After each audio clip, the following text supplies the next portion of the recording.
What about the Western Hill, Mount Zion today? Is it inside the city or outside the city? Now today outside. Today? Half. Half inside, half outside. This is the Armenian quarter and the Jewish quarter. And we're now here. This is the Western Hill. This is the topographical borders of the Western Hill. Today, the Western Hill, which is also called Mount Zion, is partially inside the walls and partially outside the wall.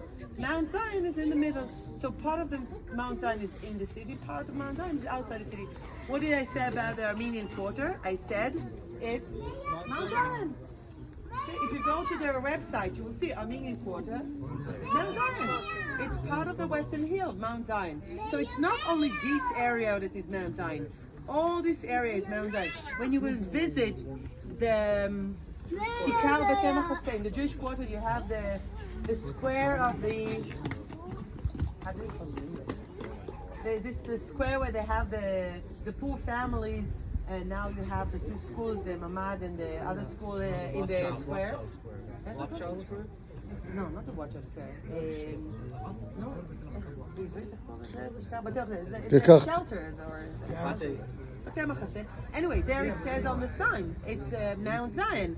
So this area, just right over there, yeah, after the parking lot. So this area is all Mount Zion. Half of it is outside the wall, half of it is inside. Nia Church, I mean. When Nia Church is inside the walls. When did they take out half of Mount Zion from the wall? The first wall. Remember the morning we talked about the first wall? The first wall included Mount Zion. The Byzantine wall included Mount Zion. Who left half of Mount Zion outside? I mentioned it, but you don't have to know it yet. No, that's I said is the wrong answer. The common but wrong answer. The Fatimite, 11th century. Since the 11th century, Mount Zion is cut, and half of it is inside, half is outside. Until now. All that was just to give you an idea that we're part of the old city. Although we live outside the city, we are still part of the city. It's part of the old city. So it's not new area, okay?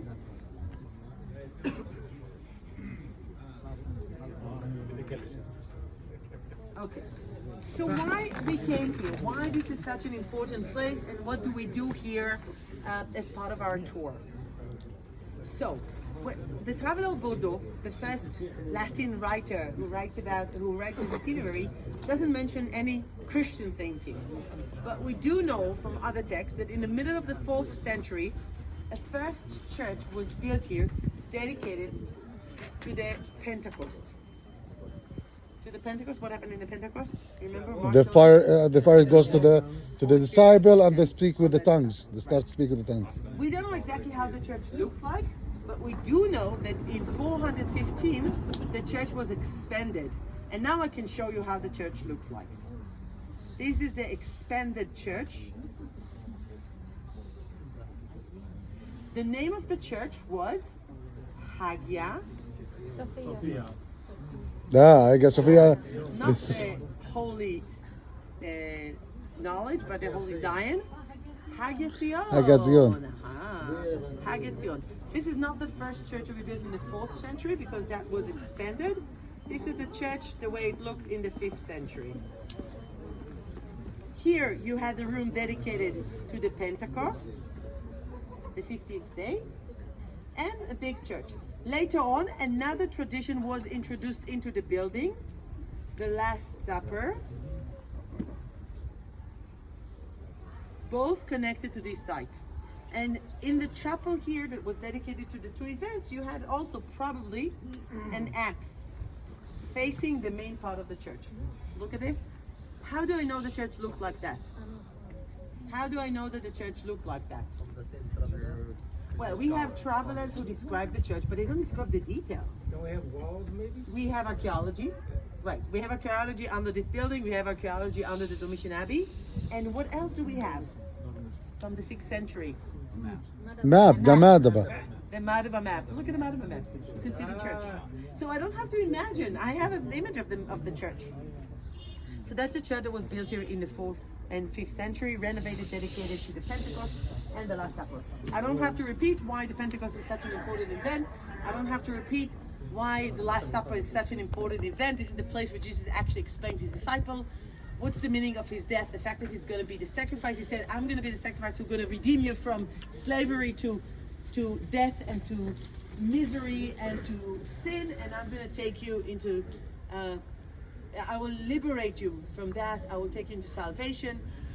He says, I'm the sacrifice, but don't eat me. Take the bread. This is my body. As if you're eating me, the sacrifice. I'm the sacrificial lamb. Very important. And then he says, and do that in my memory. And that's what you do in churches every Sunday or whenever you go to church. I don't judge. But no, I keep you awake in that way. Some jokes and but another tradition, and in the fifth day, and we already mentioned that in St. Mark, is the day when the disciples received the Holy Spirit, and now they have the authority. They have the Holy Spirit. Not only that they can perform the ritual they can do in the Catholic Church sacrament, but they also can, and they can pass it on. But now they are leading the community. So now they're not just disciples; they're apostles, and they could go and preach around. And what happened when they received the Holy Spirit? We talked about it in class. Start spoke They with start to tongues. speak in languages, they speak in tongues, and they go and preach. We talked about that. So two very important events: the birth of the church, the first church, and the Last Supper. Didn't I mention that already today? I mean, Mark took us to another place where he said this is that. So this is an alternative tradition. Again, don't ask me where is the correct place, because as a Jew I will not be able to answer. I said it's in Europe.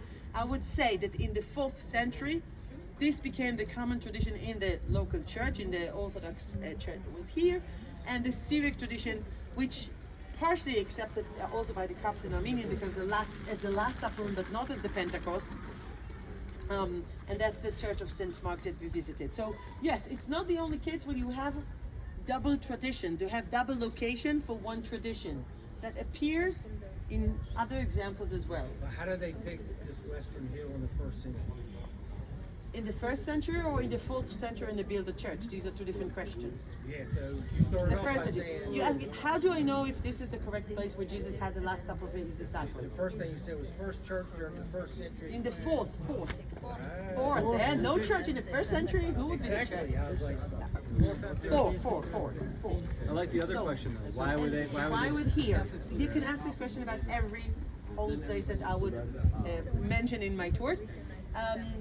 The answer would be that you identify holy places, you identify biblical location from here, not from here. So it makes sense. It could be the right place. It's the upper hill. You have big houses. They have to host Passover at least 13 people, so it's not a small house. But Right, he told the disciples to go find the big house, right? yeah, and they're told to go to this specific man, and he will take you. But I mean, you will not have a proof that this is exactly No the house. inscription. So- Last Supper happened here.